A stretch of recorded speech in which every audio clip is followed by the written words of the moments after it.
south of the border, down Mexico way. Hello, one and all, and welcome to another episode of A Fork in Time, the alternate history podcast. The voice you are hearing is of one Evan Buck, and although I am doing show intro duties today, I do always have to give my obligatory intro tagline.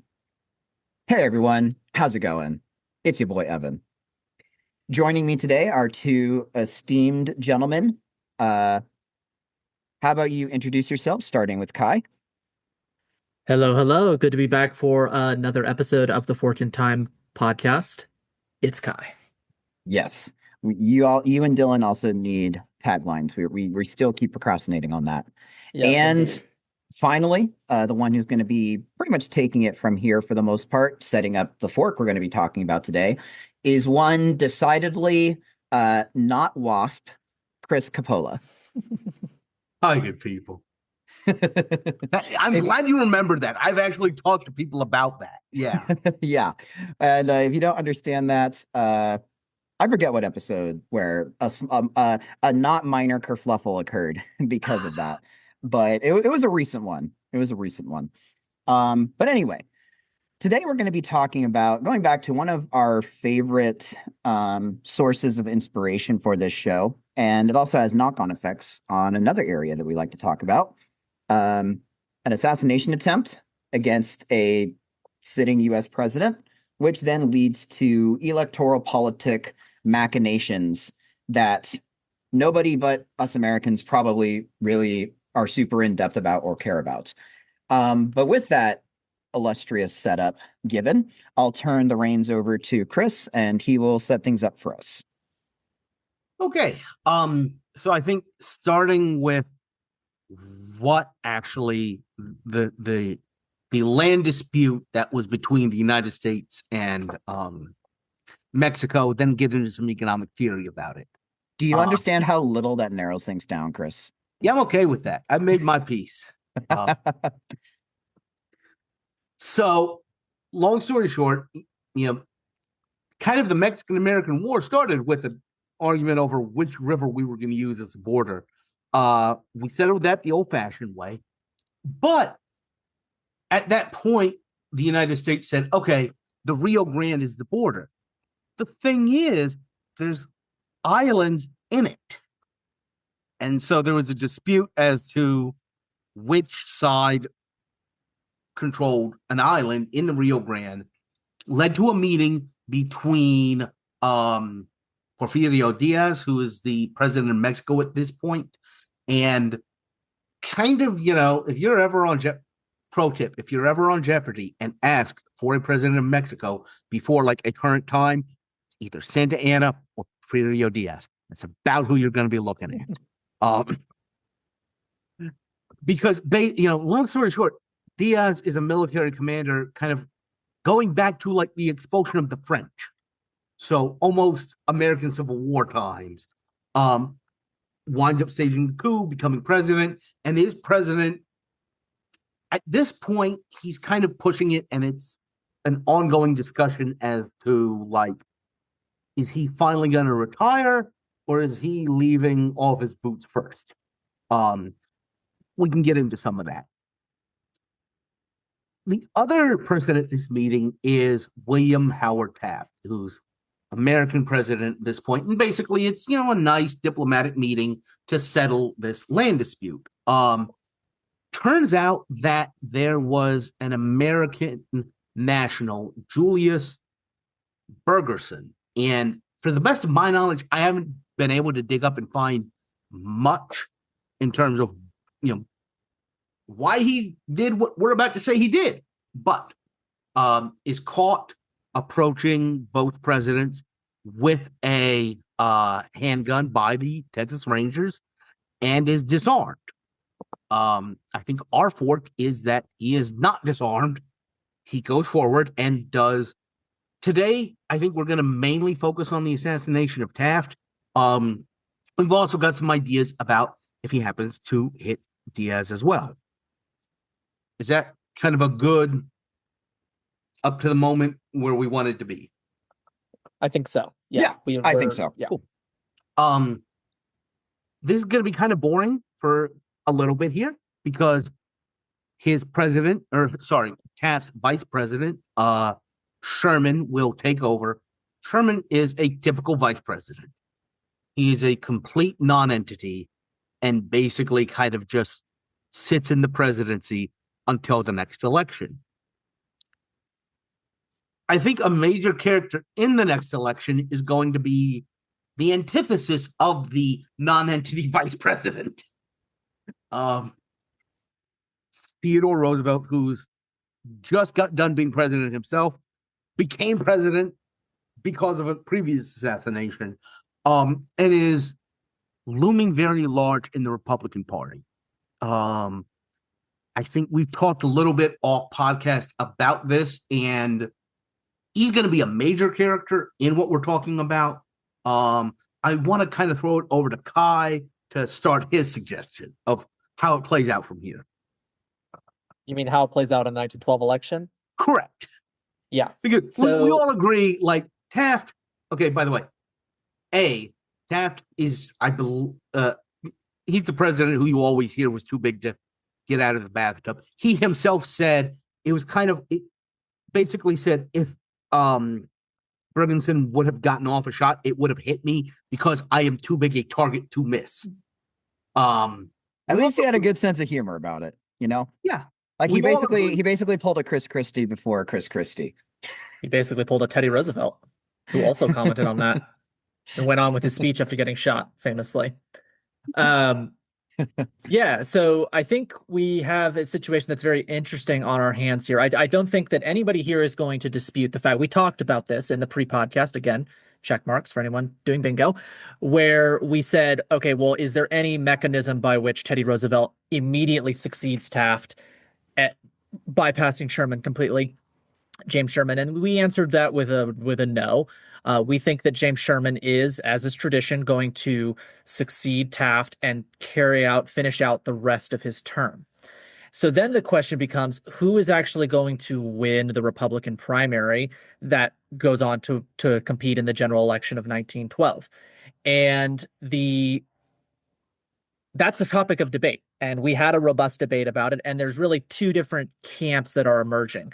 The camp that I'm going to put forward, or the camp that I'm going to represent, is the idea that Teddy Roosevelt actually comes back in and does what he already is planning to do in the 1912 election. It's just that instead of having to splinter off and form the Bull Moose Third Party that eventually loses, taking down both Roosevelt and Taft and leading to the ascension of Woodrow Wilson, we instead see friend of the pod, yes.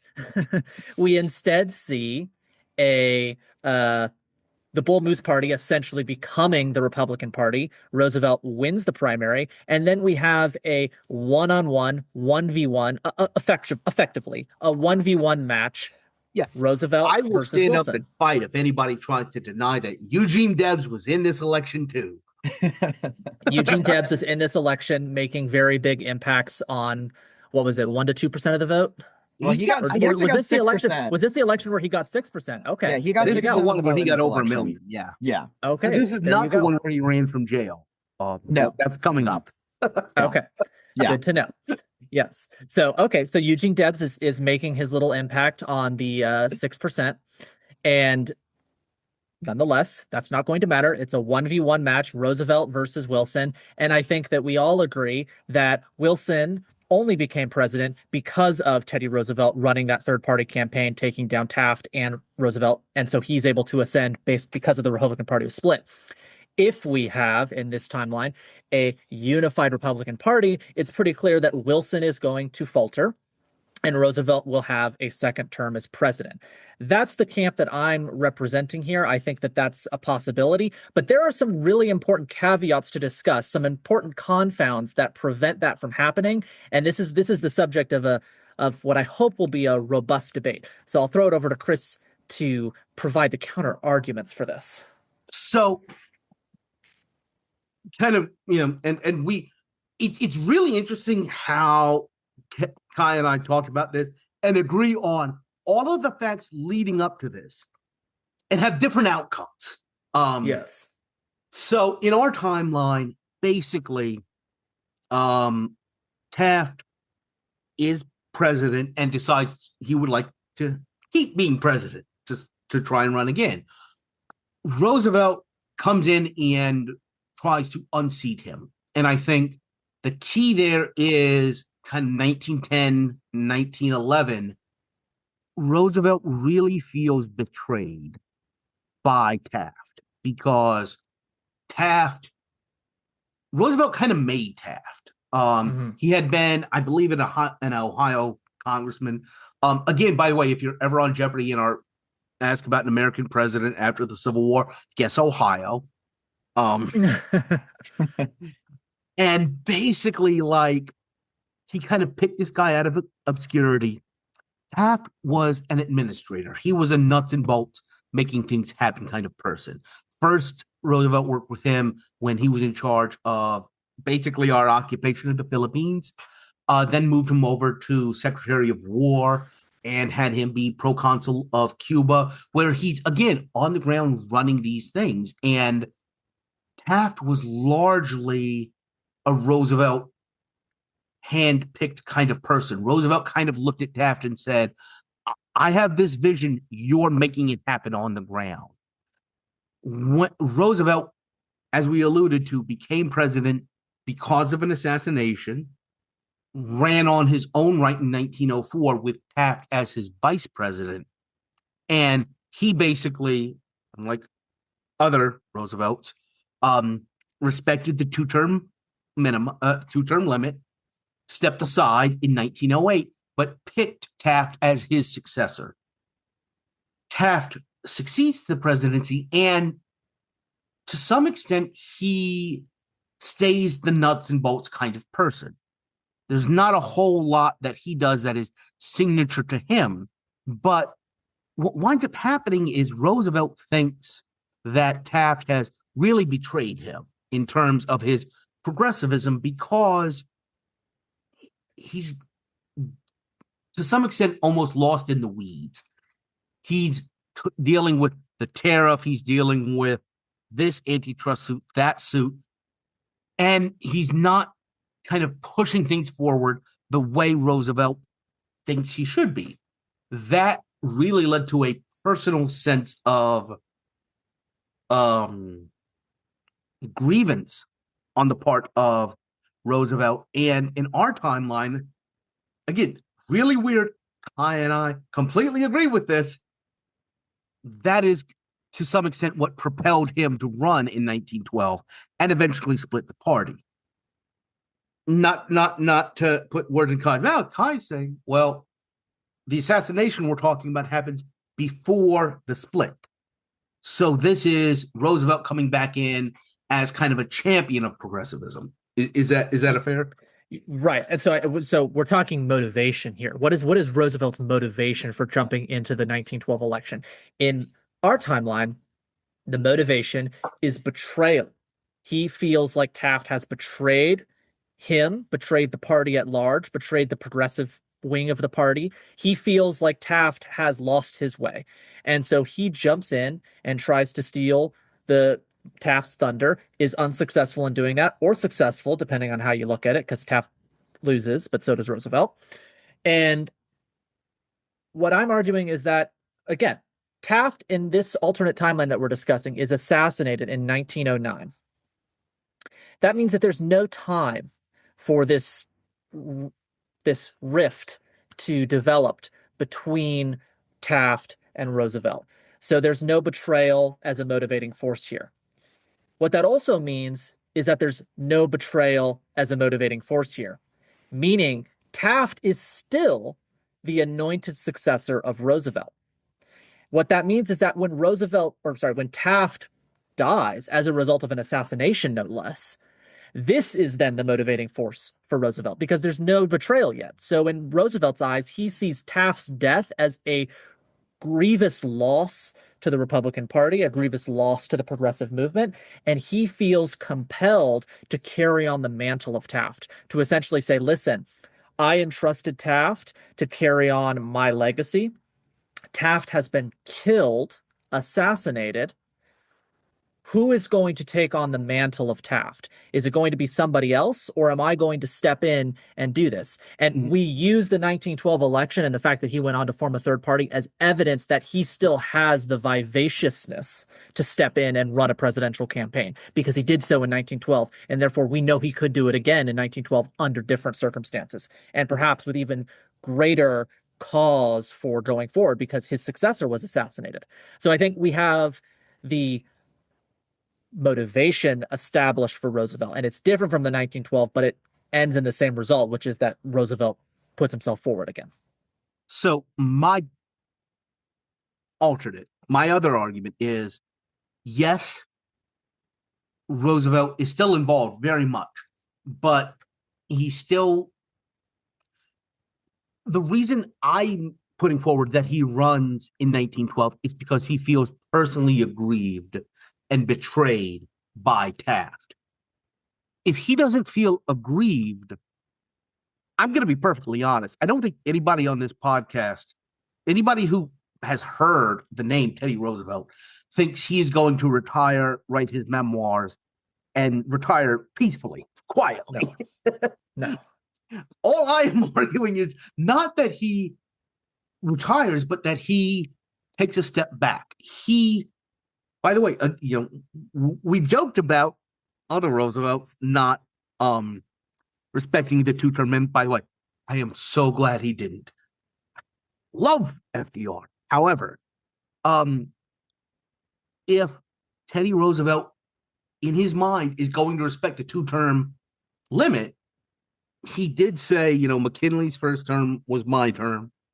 He ran again in 1904. If he does not feel the personal betrayal, then he acts as a statesman within the Republican Party to keep his ideas moving forward. And I posit that instead of putting himself forward for another term, he works with another progressive, Wisconsin senator, I believe, named Robert La Follette, who's very famous progressive and was already running for the nomination of 1912 before Teddy Roosevelt even reached his breaking point, I think is the best way to put it, with the Taft administration and tried to run himself. So I think this is just a matter of Roosevelt looking at the field and really putting his support behind another person carrying forward the progressive torch. Yeah, it's certainly an interesting thing. And in terms of the politics of it, La Follette is, again, Teddy Roosevelt seems to be in the business of picking successors, and he's done so twice now, if we take Chris's timeline, which means that, policy-wise, we might see them behaving the same. But one thing that I want to kind of chew on a little bit is, this assassination takes place in Mexico. Mexico is also engaging in its own sort of, political upheaval at the time. Not yet. The question becomes, not yet, but it will be soon. The question is, what would we think would happen if a U.S. president was assassinated on Mexican soil? And we have a Teddy Roosevelt succeed him, we have a Sherman succeed him immediately, or we have a La Follette succeed him. How does that change the reaction to a U.S. president being assassinated in Mexico?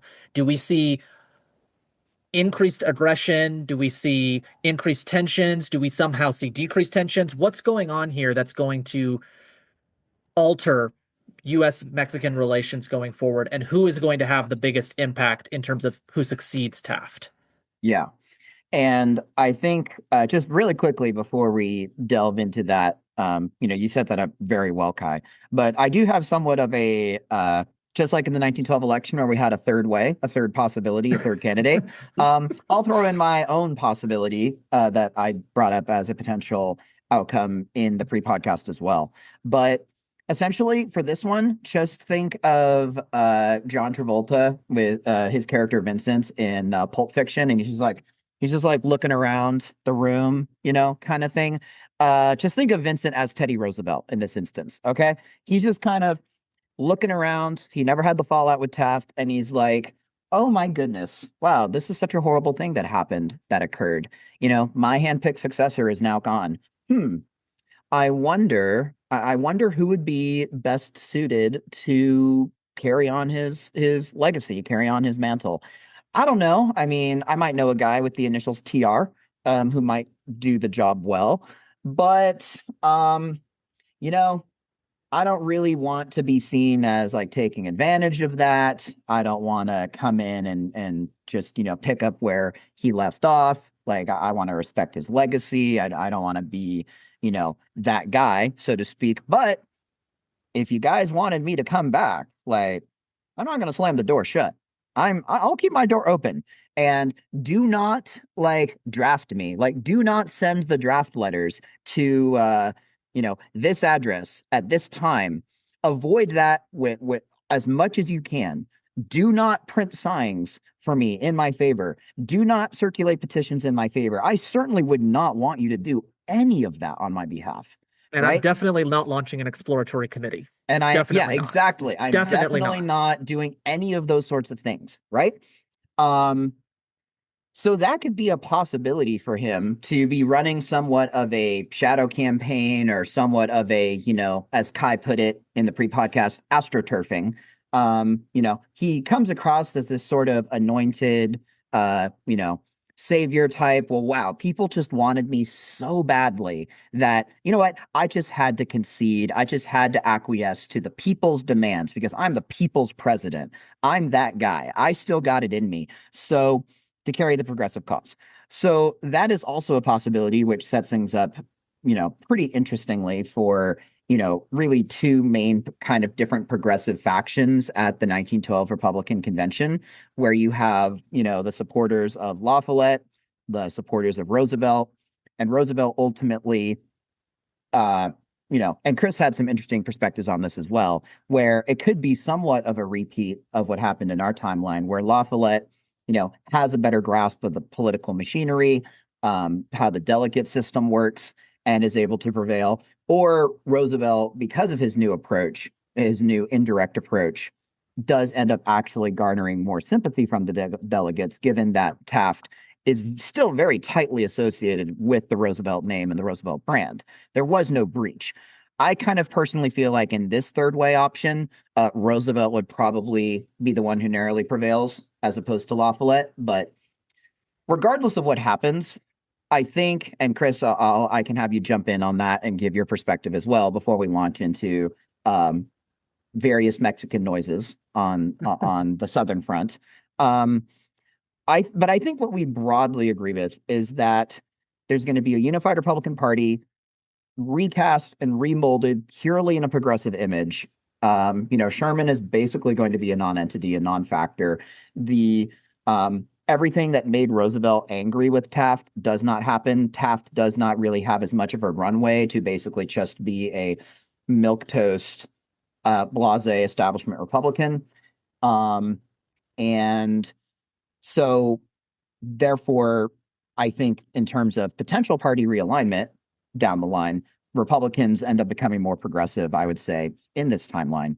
But regardless of what happens there, I think we all agree that Wilson does not stand a chance 1v1 against a unified Republican front. Chris, what do you have to say about that? So the point I raised, maybe not a check for discussion of pre-podcast, just to click on how many times we talk about the pre-podcast discussion. Yeah.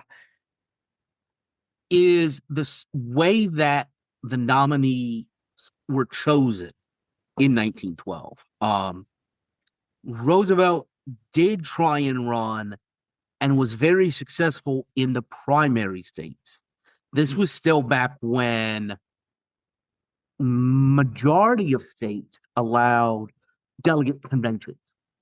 Basically, like the party stalwarts get together and decide these are the people that are going to the national convention for us. Roosevelt was successful where he could appeal to the people and that determined the delegates.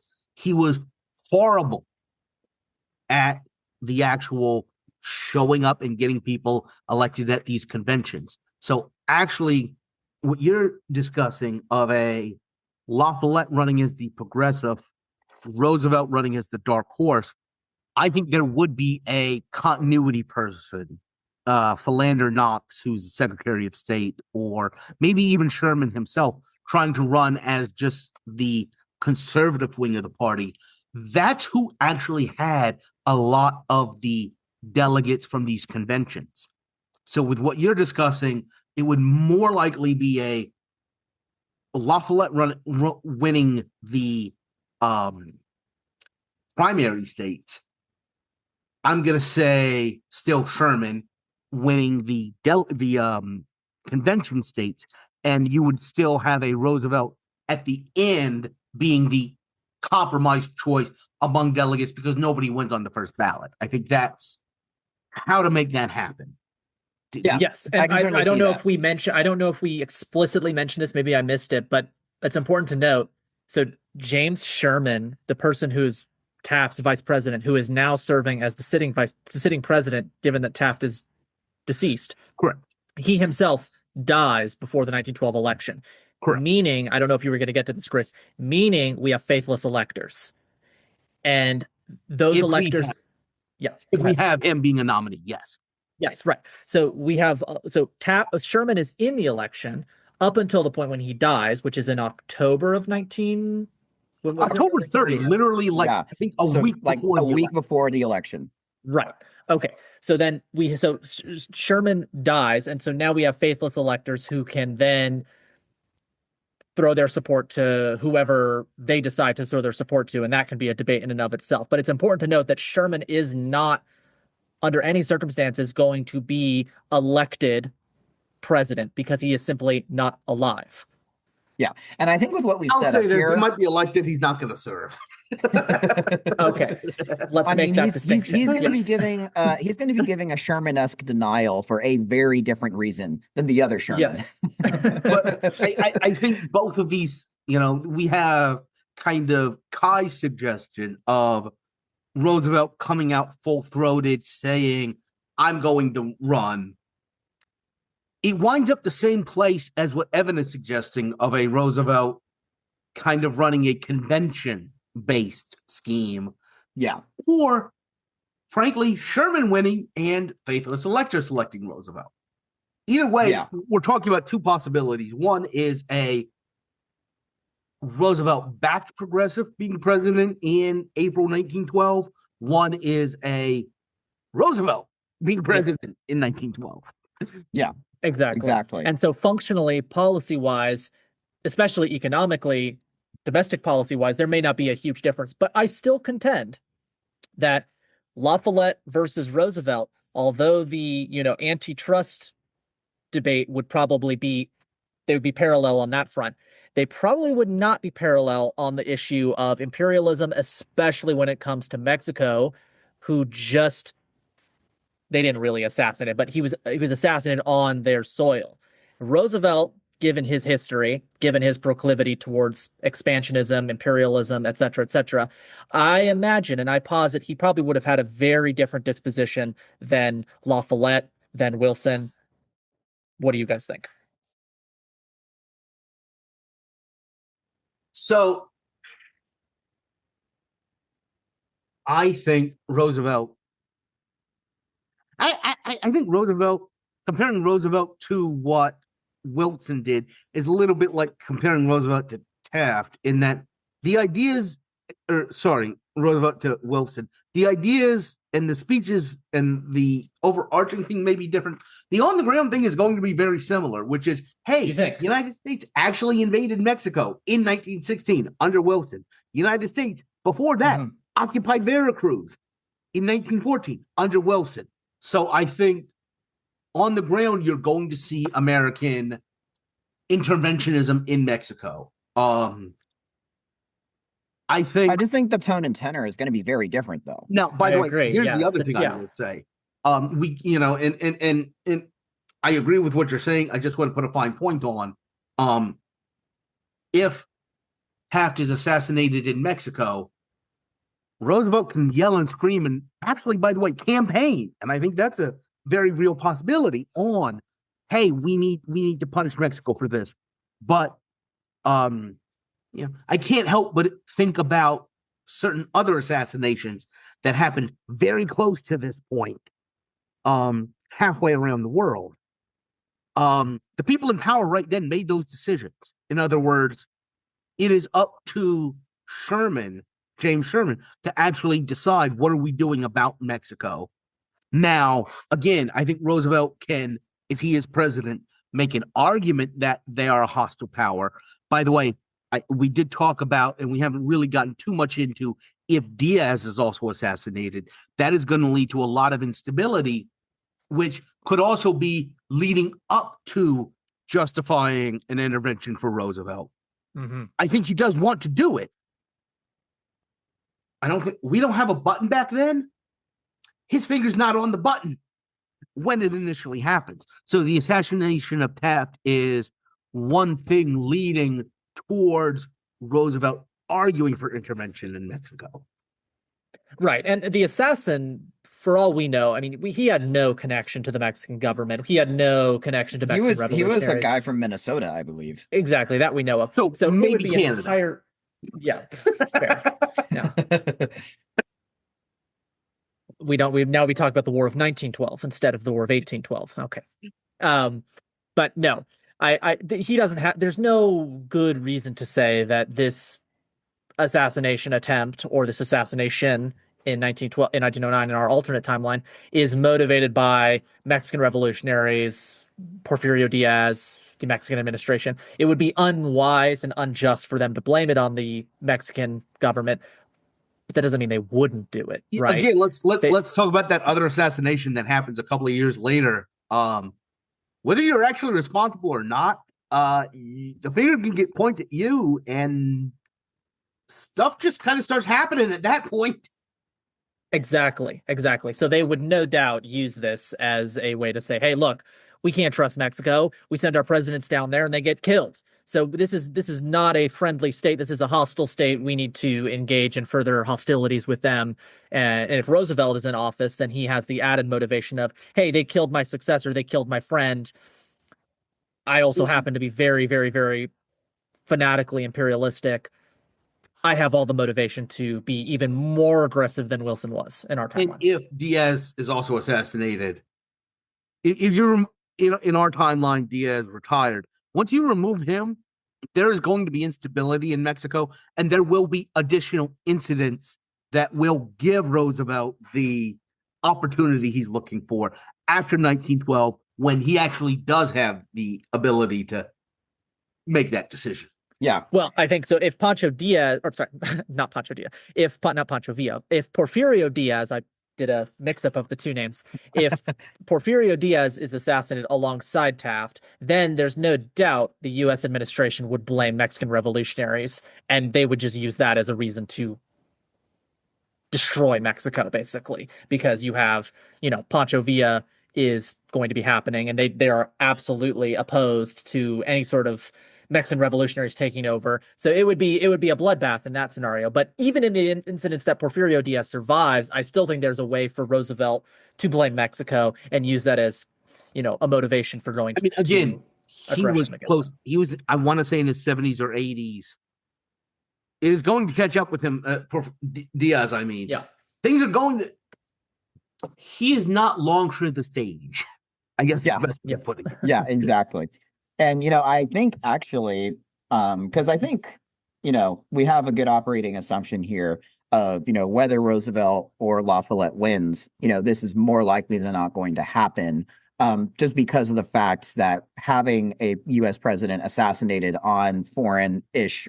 Soil. I don't think Chris is shaking his head, but here's where I'm coming into play on this. And I'm just going to posit this. And, because we haven't defined the outcome of the 1912 election between La Follette and Roosevelt as well, I do kind of want to do this little bit of cleanup duty as to how I can see this happening. We remember in retrospect, like La Follette being a huge champion of isolationism, anti-imperialism, kind of being the head of that movement. But when you actually look at more of his early, political work, And when he was, and he's more known for his domestic policy stuff. Like that's kind of what he's known for. And his foreign policy can essentially be boiled down to isolationism. Doesn't even have a foreign policy. But early on in his political campaign, he was actually pretty vociferous in favor of a more aggressive Rooseveltian sort of foreign policy. So this was a change that kind of evolved with him over time. So I think that, and especially if we posit, like we have, a potential like convention fight or drag out battle between Roosevelt and La Follette, I could easily see a sort of deal being made where, Roosevelt could say, hey, my buddy Taft was killed in Mexico. And even though it's kind of uncharacteristic for Roosevelt to do this, he could basically say to La Follette, I will support you if you promise to appoint me as Secretary of War, and if you promise to prosecute some form of revenge against Mexico, and kind of clue in on some of what La Follette had previously said himself in previous speeches, in previous campaigns, and be like, hey, remember, this is what you yourself said a little while ago. I think maybe you can even keep your foreign policy for the most part, but just have like a quote unquote targeted strike or targeted against Mexico, given what has happened and given what they did. And in exchange, you can get the nomination. I don't know. That's something that could possibly happen. But either way, I think it'll be more interesting if we continue down the road of this episode, assuming that Roosevelt or some sort of, more imperialist policy is going to be carried out. Chris, what do you think about that? Because I don't know think there's any chance whatsoever that La Follette makes the deal you're talking about. He was opposed to us being in World War I. He was pro-Bolshevik when they took over. I remember that. Mm-hmm. He's an anti-imperialist, and I don't think he's willing to make the deal you're talking about. This is why I paused at the beginning. La Follette versus Roosevelt on the economic front, on the domestic policy front, may not be so different. But La Follette versus Roosevelt on the imperialist front is night and day. Now, right. By the way, I do think this does set up another interesting idea, which would be Roosevelt feels like he was betrayed by Taft domestically. I keep talking and hinting about another foreign assassination that happens in 1914. That's going to kick some stuff off. Roosevelt then feels betrayed by La Follette. Yeah. In foreign policy, and so maybe what happens in 1916 becomes an issue. It could very well be. In other words, Roosevelt looks at this and says, you know what? I tried to play nice. Okay? I tried to step aside. Nobody can fill my shoes. I have tried as much as I can. But everybody I pick winds up disappointing me somehow without looking inwards and realizing, hey, that might be more about you than about them. It might be a you problem. If everyone else is the crazy person in the room, well, maybe you're the crazy one. So you're positing, Chris, that you're drawing parallels between that famous, which we shall keep unnamed, assassination in 1914 and the assassination of Taft. I see no reason to keep it unnamed, by the way. Okay. The assassination of Archduke Franz Ferdinand, we're correct? Yeah. Okay. Yeah. So you're saying that the assassination of Archduke Franz Ferdinand is parallel to the assassination of Taft, implying that Taft's assassination would precipitate a worldwide conflict? No, absolutely not. No. Okay, yeah. Explain further then. What I was saying is, basically for what you're saying, the jingoist Americans can use the exact same spirit as the Austrians used to punish the Serbs, regardless of how much Princip may have actually, and there is evidence that he was an agent, but regardless, they didn't have any time to research any of this. It was our guy got shot in this place. They're the ones to blame. That is how. Period. End of story. Right. Yes. Makes sense. That's the only. I am not saying that this is pulling in the world powers. Gotcha. That makes more sense. Right. It wouldn't matter that the assassin was a U.S. national. It wouldn't matter that the assassin was targeting Taft and not targeting Porfirio Diaz. It would still be blamed on Mexican revolutionaries regardless. Depending on even though the Mexican revolutionaries would have probably wanted to target Porfirio Diaz more than Taft. That doesn't matter. Also, by the way, just to keep this in mind, again, like, we keep talking about Mexican revolutionaries and throw out the name Pancho Villa and all of this. We are 5 years at least from the point of the Columbus, New Mexico raid. Pancho Villa has not taken up arms. Emiliano Zapata has not taken up arms. They are herders and farmers right now. The Mexican revolutionaries at this point is Francisco Madero, who, if you know anything about Madero, he's kind of like a crunchy, like vegetarian, granola eating, seance visiting hippie type. Not exactly the type of person who's like a bloodthirsty terrorist. Yeah. But my point is, if you're an American who wants to blame Mexico, there's enough there for you to blame Mexico. 100%. And I'm just simply positing that if we have Roosevelt in power, that there is going to be that motivation to blame Mexico for that assassination and take action against it. And there will have been half a dozen more incidents to support his argument in the intervening 3 years. And I think you'll agree that if it is a La Follette, he's probably on Pancho Villa's side. Yeah, that's honestly what I'm thinking. Which is an absolutely fascinating potentiality there, because I'm not going to take the mantle of Chris here and be the bomb dropper. But what on God's green earth would happen if we have a Robert La Follette presidency instead of Wilson, and then the assassination of the century happens, and then 3 years later we have to make a decision about what we're going to do? What would a La Follette decide in that case? And I'll stop being ambiguous. Okay. What would La Follette do about entering World War I? What would Roosevelt do about entering World War I?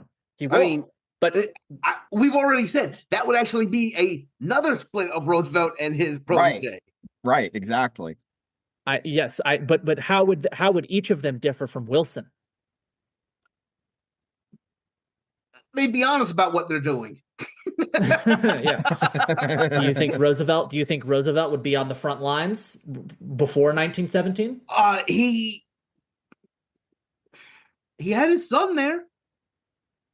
One of his children actually died as an American aviator over in Europe. I don't know that he would personally go. I feel like he'd want to, but like he absolutely would. I don't think basically that Roosevelt would have us neutral after the Lusitania. Yeah. I think as soon as war starts, he starts looking for a reason to get involved. And I think the Lusitania is it. I agree with that as well. Would the Lusitania incident have happened if we had a La Follette presidency?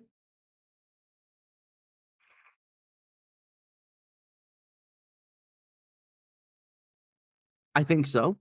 Yeah, I was going to say I don't think that anything really necessarily changes with the Lusitania depending on who's in office, but the response absolutely does. Exactly. For sure. What were you saying? What would happen if Lusitania happens, La Follette is president. How does La Follette respond? La Follette talked about what was in the hold of that ship. Okay. Yeah, because he's going to look for any reason to not get involved. Like right. he's about as polar opposite as you can get from Roosevelt. He will basically throw up his hands and say, "Hey, listen, like, remember, there was an ad taken out in the New York Times saying this is a ship traveling into a war zone. You are taking a risk doing this. You are an American citizen. Whoever died on the Lusitania, you knew you were traveling into a war zone." And there were weapons, and I don't know if they knew that, but there were weapons on the ship. So that, again, that's why I'm asking. Yeah. I don't understand. Like, if La Follette is against the war just in general, why would he be in favor of supplying arms to the That is a good Triple point. Entente Would there have powers? been weapons on the Lusitania to begin with? Okay. Two things. I think he would have been fine supplying weapons to whoever. I think it's more interesting to talk about who he supplies weapons to in Mexico. Mm-hmm. Okay. I think he's, by the way, because if you think about this, honestly, the Lusitania was a British flagged ship that bought munitions in the United States and was carrying them in a British flagged ship. There are some American civilians on that ship, but that does not make it an American ship. I mean, there's plausible deniability right there. Right. And, so I think he's fine selling weapons as long as American ships are not involved. Now, by the way, I do think it might be another interesting point that he may even be more neutralist, and we might get into the kind of things we see in 1940, where he's saying American ships will not be traveling into war zones. Mm-hmm. So that definitely hurts the English more than it hurts the Germans. But I think that's a very reasonable argument to be made because he doesn't want us involved. That's a good way to stop Americans from getting killed. Yeah, but I see. This is where I think that the bifurcation between something so small as like a La Follette taking over in 1912 versus Roosevelt taking over in 1912, although we pass it off as, oh, well, it's either Roosevelt or it's Roosevelt's appointed successor. Who gives a crap? It doesn't matter. It really does matter. It actually really does. does matter because of the circumstances that are going to arise right smack in the middle of whoever it is term. Correct. Right. Yeah. So. Yeah, maybe on the point of, will those Roosevelt lawsuits continue? Probably yes. Either with Roosevelt as the head or La Follette as the head. Probably will happen. The antitrust lawsuits. The antitrust ones, yeah. Yes, the We didn't antitrust quite get into lawsuits. that, so I want to make sure. Sorry, yes, I should have clarified. Yeah, the yeah. antitrust lawsuits, etc. Those would probably still happen regardless of who is the successor to Taft or Sherman, depending on how you look at it. But when it comes to what happens with U.S.-Mexico relations and what happens with World War I think we see radically different takes depending on who's at the head, whether it's Roosevelt or La Follette. And I think with Roosevelt, we see a far more belligerent stance against both Mexico and Germany and Austro-Hungary, the Central Powers. Yeah, I keep wanting to say the Triple Entente powers, but that's the wrong side.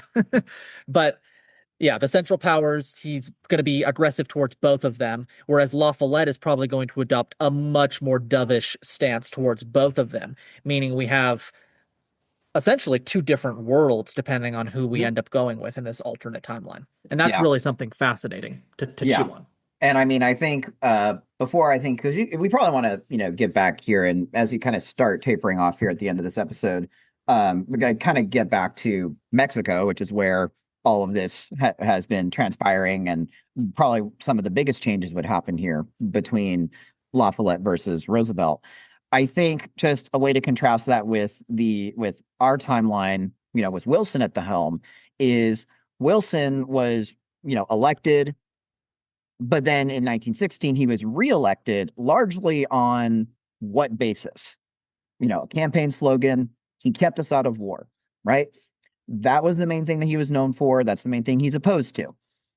I really don't think a lot changes with, La Follette being at the helm and his foreign policy being, keep us out of war. Only the support is going to be even, stronger for that position because, the Lusitania was something which in our timeline was something that might have started to shift public opinion a little bit in the direction of American involvement. Here, it's basically in the La Follette alternate timeline. I'll call it the La Follette alternate and the Roosevelt alternate timelines. It's basically, able to be passed off as almost a nothing burger, by the La Follette administration. Something that Wilson did not do in terms of a a propaganda campaign of sorts or trying to dismiss it. Roosevelt, of course, would be looking for almost any reason or any excuse to get involved. So I think those are the main differences in terms of how World War One plays out differently, and that's something that if we wanted to make a continuation of this, I think that'd be interesting to see what would happen with different American involvement.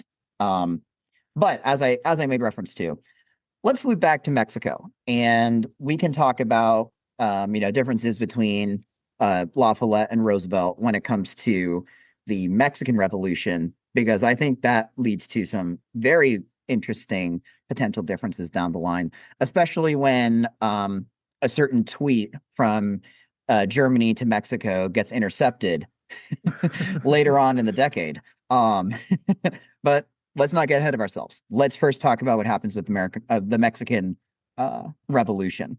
So regardless of whether or not Diaz is also killed in the assassination of Taft, Diaz is going to be out of the picture very quickly, one form or another.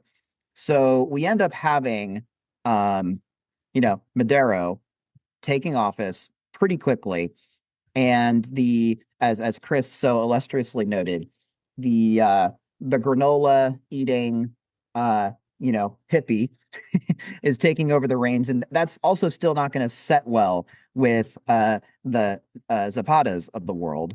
So there's going to be a lot of instability still. There's going to be a lot of conflict still. What horses are backed by, La Follette versus Roosevelt? And, I think I want to have you guys expand upon why we think Pancho Villa is going to be backed by the La Follette administration. Let's go down that tributary a little bit. I'll warn you, it's not going to be a quick one, but I'll try. In our timeline, Diaz runs a corrupt election, steps aside, his handpicked successor comes in, and basically I want to say he's kind of like the Jill Stein of Mexican politics at this point. A little bit. But Madero becomes president. But the thing is, Madero is overthrown in February 1913 by a military coup that was planned in the United States Embassy. And the person that does it literally goes to the presidential palace to overthrow Madero from the United States Embassy. Like, tracking his phone, he left the embassy and went to do the coup. I wonder who was backing him there. I wonder who was giving him some not so covert support. And that was very much the United States under originally the ambassador appointed by Taft, because they hadn't changed. I think very clearly that is going to be unacceptable to a La Follette administration. I think the La Follette administration is going to support a transition to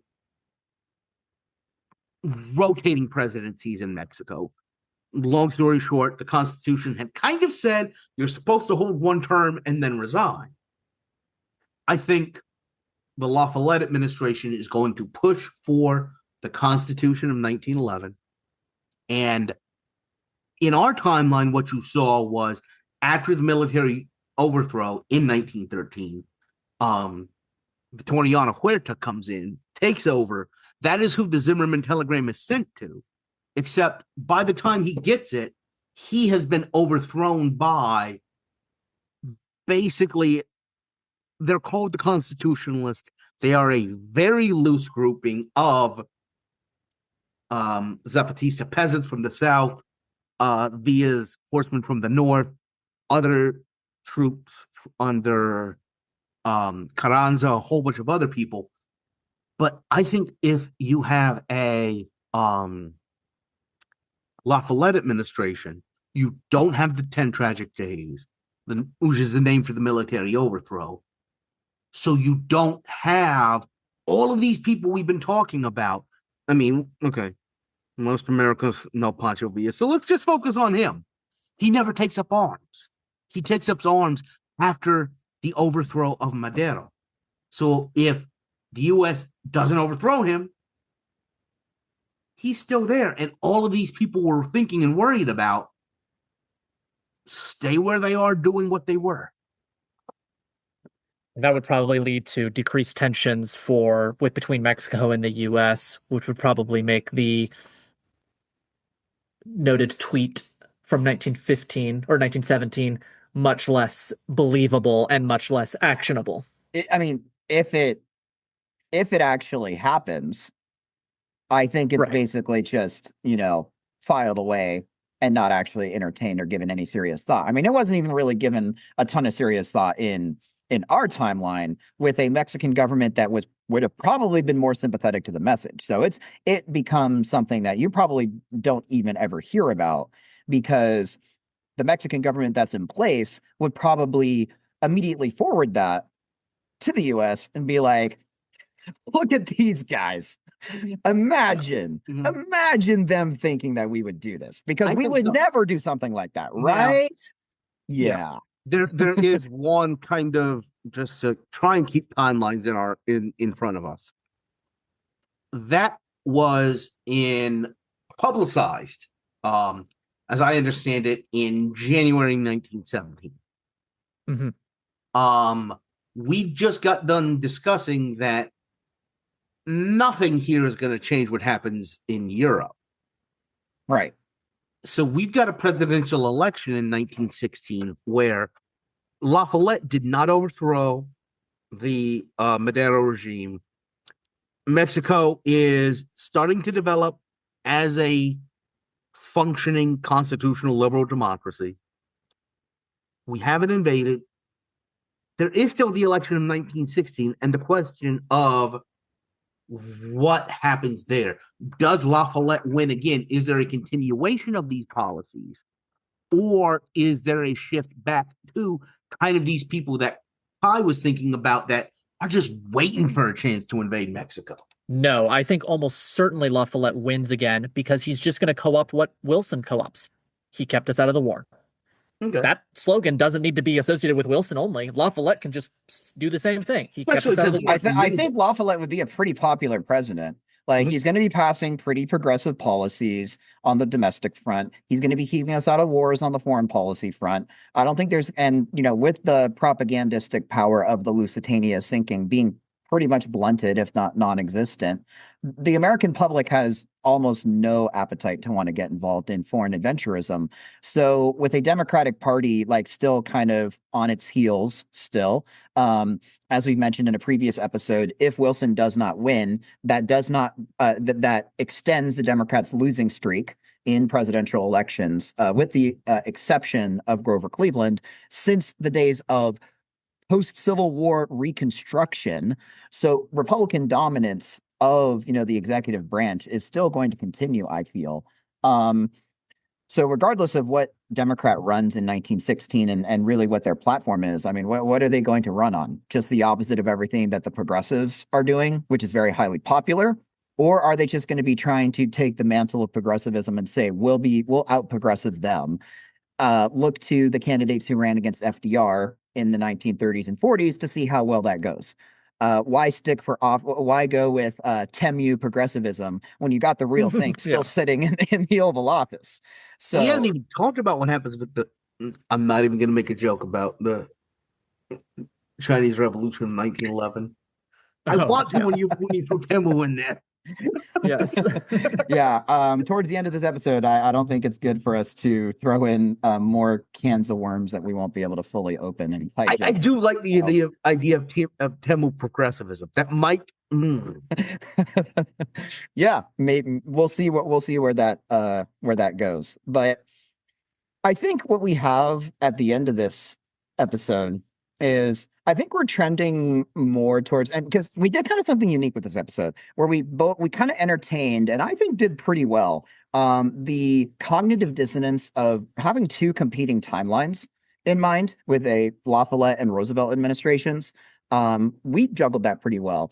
But it sounds like, just in terms of, by the end of this show, what we've kind of been aiming for and talking about more, and if we do leave the door open for further development of this timeline, the La Follette timeline seems to be, to me, kind of more interesting because it diverges more strongly, I would say, from our original timeline.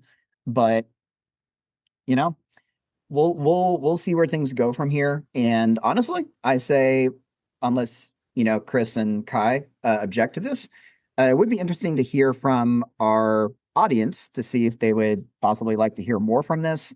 Would you like us to continue this sort of cognitive dissonance into the next episode? Should we do one? Do you want to see a next episode? Or are you okay with just kind of leaving things where we've wrapped them up with a tidy little bow on top? But yeah, I think that's about all that I had to mention. The one last thing I'm going to throw in here at the end is we didn't really ever discuss or bring up the Roosevelt assassination attempt that happened in our timeline. And I think that is something that will ultimately, with the cognitive dissonance in mind, I think, if La Follette wins, I don't think that's going to, really happen because Roosevelt's not going to be out campaigning. And if it does happen in the Roosevelt, alternate timeline, I mean, that only further lionizes him and further galvanizes support for him because you not only have, Taft assassinated, but you also had an assassination attempt against Roosevelt, and he actually, comes out on top. So the election turns from a 55-45, progressive Republican Roosevelt win to we're probably going to start looking at Warren G. Harding and Calvin Coolidge levels of decimation. Like Roosevelt is just going to be almost like an American messianic figure at this point. But I don't think that necessarily really changes a whole lot when it comes to in terms of the trajectory of his career. It is important to think, though, what happens in World War I if Roosevelt wins in 1912? Because we all agree he's getting the U.S. involved. So what does that do? Well, he's messing in Mexico, and he's going to be getting the U.S. involved sooner. So that would have a much different World War I. I mean, yes, but it's exactly what Wilson wound up doing, too. Mm-hmm. Right. Precisely. So yeah, that's just about all the gas that I had in the tank. Do you two gents have anything else you'd want to mention? Well, I just think we're missing one of the most important and consequential things here, which is the Federal Reserve Act and economic theory. Yeah, no, it's something of great importance, which is if Taft is killed in 1909, who is Warren G. Harding going to appoint to the Supreme Court? Yeah, I'm joking. It's not the most important. It's not the most important political moment of our lifetime, but it is something to consider. But I don't think we need to answer that. We can just chew on it in our own minds. Yeah, exactly. But yeah, we did also, as Chris did mention, we didn't really talk about a very important Wilsonian policy that is very beloved. The Federal Reserve, income tax, all of that. What would happen there? Chris, who's going to resegregate the military? We need to know the answer to this. And direct election of senators. Yeah. Oh, yes. Mm-hmm. Yeah. Very true. Very true. But we will leave those for our collective audience's minds and for us to ponder. So, with all that being said, I think now's as good a time as any to draw this to a close. As always, if you enjoyed this episode, sound off in the Discord. Let us know what you think. And let us know if you like our little bit of our more unique approach at things that we took it in this episode.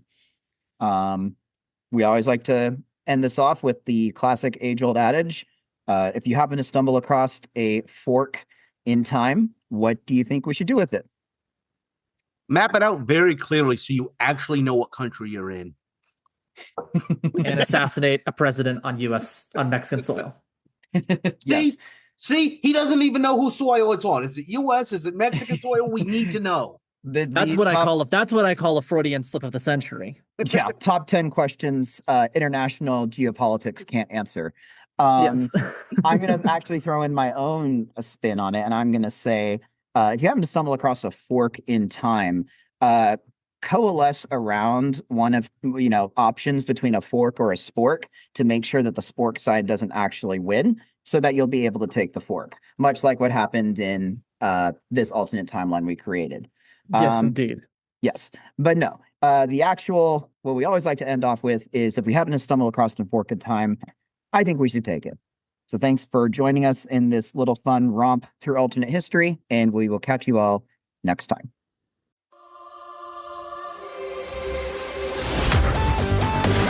Thanks for listening to A Fork in Time, the alternate history podcast. Learn more and provide feedback by visiting our website at www.aforkintimepodcast.com. Connect to us on Facebook at facebook.com/aforkintime, or follow us on Twitter at AFIT Podcast. If you want to support the show financially, visit our Patreon page at patreon.com/aforkintime. We hope you will join us next time.